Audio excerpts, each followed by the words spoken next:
Tuloy ang ating special report series sa mga magiging polisiya ni President-elect Duterte at ang mungkahin niyang limitahan sa 3 anak ang bawat pamilya dapat balansehin ayon sa ilang eksperto. Alamin natin kung bakit.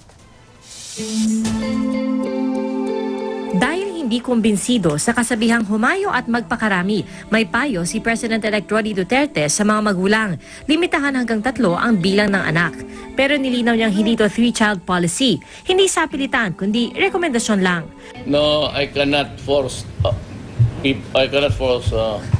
the people to follow.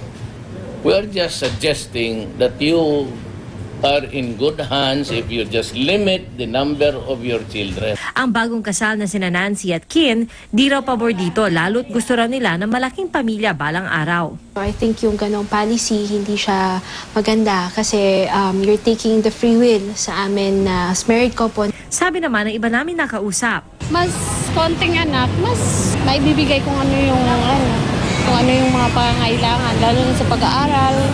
Depende, para sa akin, hanggang kaya niyang buhayin ng pamilya, it's up to that person or that family. Ay, hindi naman kasi sabi nga ng simbahang Katoliko, humayo kayo't magparami. O paano natin malilimit yon?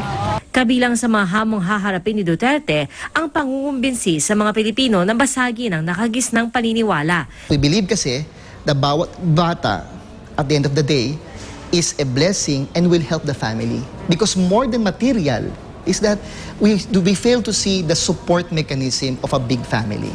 That big families tend to support each other. Sa typical na setup ng pamilyang Pinoy, nasa 4 hanggang 5 ang miyembro ng pamilya. Pero mas sumalaki pa raw ito sa mga mahihirap na pamilya. Sa huling tala, nasa 100 milyon na ang populasyon ng Pilipinas na pinakamabilis din ang paglaki sa Southeast Asia. Malaki kasi sana yung potensyal, lalo na kung yung serbisyong pangkalusugan, edukasyon at iba pa ay naibibigay din sa mga batang to. Malaki yung potensyal sana nila may ambag sa ekonomiya ng bansa bilang future na kabahagi ng lakas paggawa.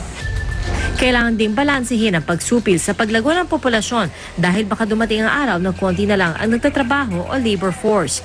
Sa ibang bansa, problema ang masyadong maraming retirees kumpara sa mas batang populasyon.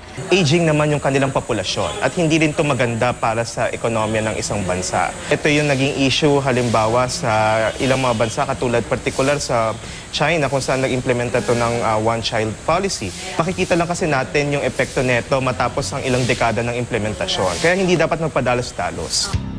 Bagamat nananatiling debate para sa marami ang pagtakda ng bilang na anak sa bawat pamilya, di makakailang mahalaga ang papel ng family planning. Dahil sa huli, ang pag-aanak, isa ring malaking responsibilidad. We treasure family and that we prepare first before we go and have a family. Sa atin kasi pagpapamilya, pinaghahandaan mga Pilipino bago ka magpakasal.